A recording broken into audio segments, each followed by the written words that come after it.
Ici au tribunal militaire, c'est le deuxième jour des 2 jours d'audience consacrés à l'affaire Martinez-Zogo en ce début de mois de janvier 2026. À l'heure où je vous parle, c'est l'ancienne chef de la division de la surveillance électronique qui est devant la barre.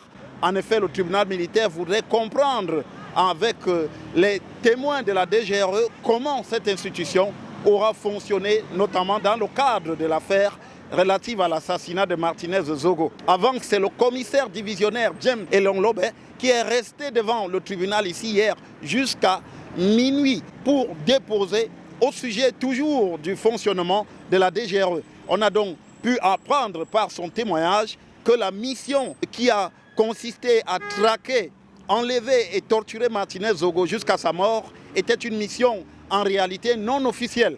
Il a apporté pour cela un certain nombre d'éléments en expliquant notamment que la fiche pour conduire une telle opération n'a pas été soumise à la hiérarchie et lui, en tant qu'ancien directeur des opérations, a notamment pointé le lieutenant-colonel Justin Danoué qu'il avait remplacé en estimant qu'on ne pouvait pas, par exemple, créer un groupe WhatsApp sans que le patron de la DGRE n'en fasse partie.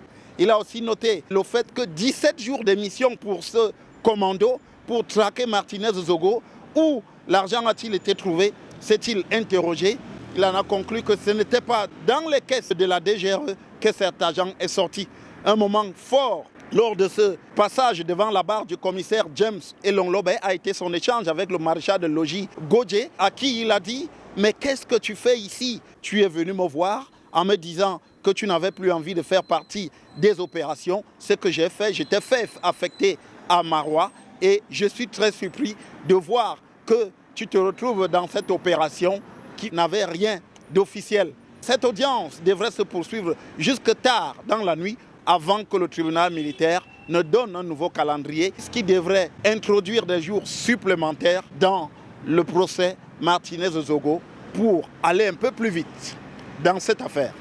Depuis le tribunal militaire, pour Equinox Télévision, Rodrigue Ngassi, Guy Zogo.